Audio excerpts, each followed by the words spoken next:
It is good to come together for the purpose of co-creating. Do you agree? You are knowing what you are wanting. You come for the purpose of taking thought beyond that which it has been before.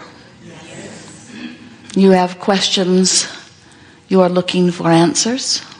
You have knowing you are wanting to share. You like the idea of you bringing your magnificent bodies and the inner being part of you showing up as well. You know the corridors are filled far more with that which is non-physical than that which is physical. But then that's true everywhere you go, not just here. You are far more than what you have come to know as your personality in this physical body. Far more. You are primarily source energy. You are vibration mostly. Oh, and then there is this wonderful manifestation of energy that you know as you. But it is by far not the major part of you. You are source energy projecting into this physical body. Who you really are as source energy understands your worthiness, knows your value, would never for a moment feel insignificant or insecure. But sometimes you feel insignificant or jealous or insecure. Sometimes you feel not enough. You feel as if you are failing. And when you have any of those kinds of emotions or sensations or thoughts, you are so far from who you really are. And we can only say that it must be because you've been socialized into that separation. And by being socialized into that separation, what we mean is you must have been convinced by someone or something outside of this continuum of who you are that you should modify your behavior in order to satisfy something outside of you rather than following the guidance that comes forth from within you. This guidance is so significant and so ever-present and so easy to read once you get refocused upon it and begin to remember it a little bit. And it's based upon such a simple premise. It's based upon the premise of where am I and where do I want to go? Source knows your worthiness. When you complain that you're not smart, you feel the discord. Source knows your value. When you think you are insignificant, you feel the discord. Source knows your brilliance. When you think you're not smart, you feel the discord. In other words, you, if you will pay attention to the way you feel, can get a reading in every single moment about how well you are doing with your thought in vibrational relationship to how Source is doing in thinking about you, in recognizing who you are. No, it's even more than that. In being that non-physical part of you. The way you feel in every moment is your indication of how well you are doing about letting yourself become that which your life has caused you to become. Oh, this is so significant. We want so much for you to hear it. You cannot hold back from that which you have become. Life cannot cause you to expand and you continue to beat the drum of where you are without you feeling bad about it. You feel unfulfilled. You feel empty. You feel fitful. You feel like something's wrong. And the reason you feel that way is because you, by virtue of what you are choosing to focus upon, are preventing yourself from going where you deserve to be. You deserve to live the manifestation of all of this wonderful stuff that's in your vibrational escrow. And we hold these gatherings in order to assist you in closing that gap. But we don't want to give you the impression that we want you to close the gap and keep it closed. Because expansion is about having life which opens the gap, figuring out how to close it, having a new perspective from which you have contrasting experience which opens the gap and you figure out how to close it. And for those of you who are trying to complete things, that might be a little unsettling to you. And it is our desire that you come with us in our knowledge that you don't want to complete things and you never can complete things, and that life is about this gap. Life literally is about the crack between where I am and where I want to be. And when you accept that and you begin to go with the flow of that, now you begin to live life in the most sensational way. Go with the flow. Go with the flow. You hear those words. But going with the flow, what it literally means is You were source energy and you went with the flow. From your source energy perspective, you couldn't help but do it. You were born into this body, you are going with the flow. You are living life experience, you are going with the flow. You know what you don't want? It's going with the flow in the sense that it's fulfilling your intention of exploring contrast. As you explore the contrast, the natural culmination is a new intention, and source goes with that flow. Now the question that the Art of Allowing workshop asks is, are you going with the flow? And by going with the flow, we mean, are you following the thought, word, and deed that feels best to you? If you are, you're going with the flow. We see you take your canoe down to the river. It's a very fast-moving stream. You set it in, and you point it upstream. Not exactly going with the flow, is it? And you paddle, and you paddle, and you paddle, and you paddle, and you paddle, and you paddle, and you paddle, and you paddle. And some around you say, good job. You're working very hard. Your diligence is admirable. There is virtue in that struggle. Oh, I see you're sweating very hard. And now let us compare you with all of the others that have turned their canoes upstream. And let's see who can apply themselves the longest and the hardest. And we say, that's not going with the flow. And you say, but it's virtuous. And it gets me marks on lots of charts.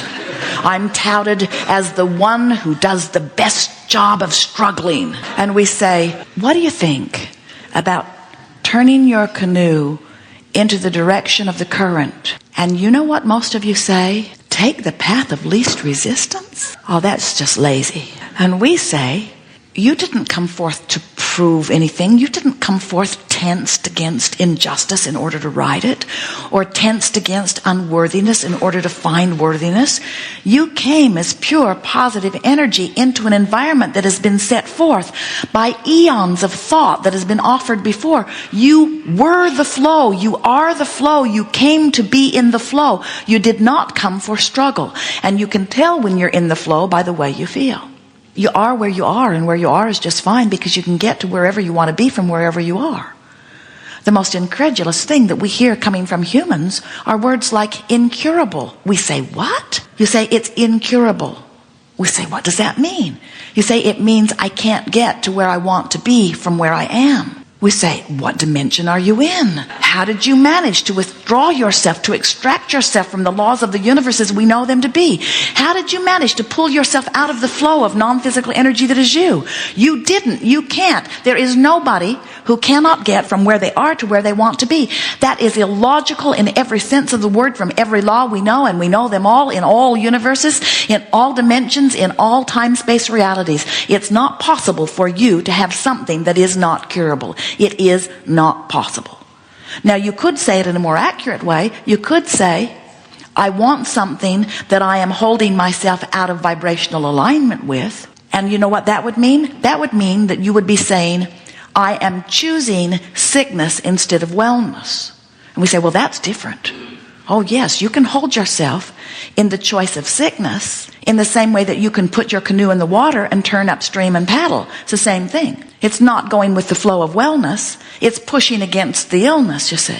But when you understand that it is natural for you to be well and natural for you to have abundance of all things, and you begin to relax and go with the flow, now every journey becomes quantifiable. And so when someone tells you that what you have is not curable, you want to say to them, in what reality are you speaking? Because in my reality, I can get anywhere I want to be from wherever I am. I just have to get pointed in the right direction. And dear doctor, it sounds to me like you're not it. They mean well. They've just forgotten. Sometimes humans spend so much time looking at what they don't want that they train themselves into a vibrational pattern of that. And bless your hearts, we know that it is just so annoying to be in that vibrational pattern with law of attraction responding to it, so everything in your world looks like that, and have some freak from non-physical dimension who doesn't have rent to pay or a body to tend to tell you that you can be or do or have anything you want. We know it's annoying. We know that when you feel the way you feel, The vibration that is responsible for the way you are feeling has a strong current, and that strong current is law of attraction responding to it. So everything in your life is reflecting that, and it's hard to believe that it can be different when it isn't. Because you have become, bless your hearts again, we're going to bless your hearts all day, you have become such fact-based people. It's true, you say. Here's the x-ray. Here's the doctor's report. Here's the reality. It's true, Abraham. And your airy-fairy frou-frou dust is not going to make any difference. It's true. This is the way that it is. And we say, it's only true because you activated a vibration and made that activated vibration active long enough that it became dominant, and law of attraction responded to it, so it became your point of attraction. Whatever you look at long enough manifests. And so when you say, well, in our history or in our today reality, this and this and this and this are true, we say only because someone looked at it and caused it to become a reality. But you have choices. You can add to more of that, or you can add to something different. And if you begin to care about how you feel, now you begin to go with the flow, with the true nature of your being. There are some things you need to get over, like death, because there isn't any of it. There's only life. You are life in the non-physical. You are life in this body. You are life beyond this body. You are more non-physical life than you are physical life, even when you are in this body. You are energy first and foremost. You are vibration first and foremost. And we think that it's really time for you to begin to evaluate yourself and perceive yourself from a vibrational standpoint, so that you can begin to quantify every journey, so that you can begin to go with the flow. You know, when you're born, it's much more traumatic than when you die. Because when you're born, you come from pure positive energy into an environment of more discord. That's when you should mourn. Oh, poor little spirit born into this mess we've made. We're just kidding, because it's not a mess, but it is a bit like that. That's why every baby cries and for a moment says, oh God, what have I done? And it's also why the baby goes right back to sleep. So here you are in your physical body, and you've been here for a while, and you have adapted to less than pure positive energy. Oh, you find it sometimes. We see you. Your heart's sore. You fall in love. You appreciate. You meditate. You have all kinds of things that you do. Your slumber is not about your body needing rest from activity. Your slumber is about your body needing rest from your resistance.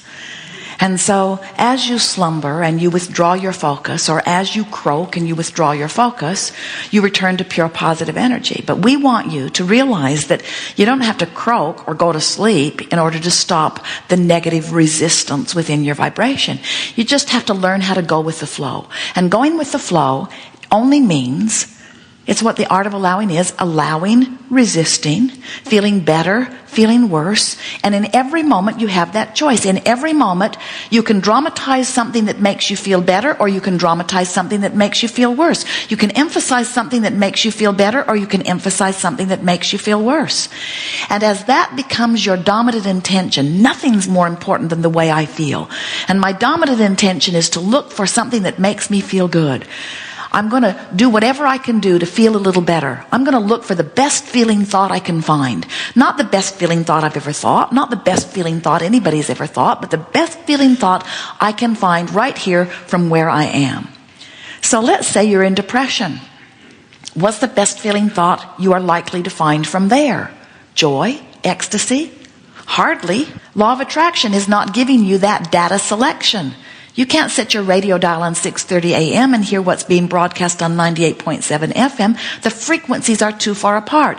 And if you're depressed, and friends, it's fine if you are, because where you are is where you are, and nothing is incurable, and you can get from wherever you are to wherever you want to be. But what is the logical thing, the next logical step? What's the best feeling thought that you will probably find, and what's the feeling that will come about if you are in depression or if you are in fear? The best we could hope for under those conditions is something that you would call anger. And if you really want to know, it's more likely that you'll find revenge first. Revenge, rage, anger, they don't feel very good, but they all feel better than depression, don't they? When you're depressed, you feel powerless. And when you feel revenge, you're getting some of your power back. And the reason that it feels better is not because you've gone all the way into full connection with who you are, but you feel better because you're on your way into full connection with who you are.